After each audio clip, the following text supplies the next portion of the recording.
um, the internet has basically produced people who blog and who are able to write their feelings, at moment's notice when something happens. Right. And I think the benefit of that is that we have this kind of universe of African American people who blog and who kind of create great conversation around specific topics. My question to you is, even though there is a ton of opinion and commentary on Black topics, do you think that African American life or just Black America is being covered, as in like reported on?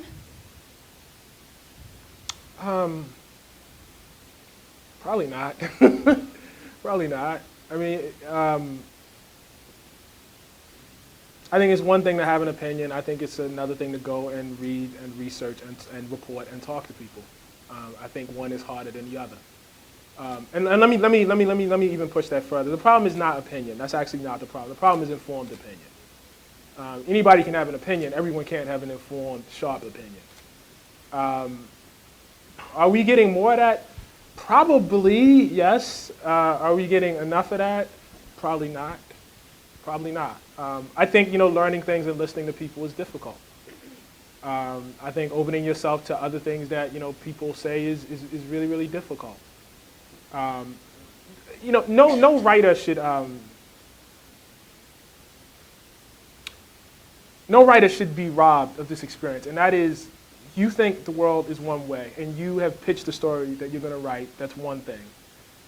And then you start talking to people and it becomes something else. Now, sometimes that's a problem for your editors, right? But writers should have to go through that. Writers should have to be shifted. Writers, should be jostled around, That don't really happen if you're just sitting in your room in front of your laptop or, God forbid, on your phone tweeting things out. I mean, it could happen. Maybe you're Skyping with people somewhere.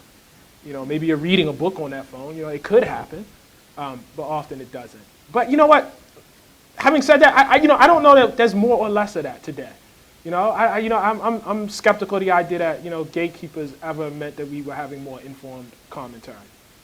Those days at the New Republic, which I just cited, there was plenty of gatekeepers there. I don't know that helped.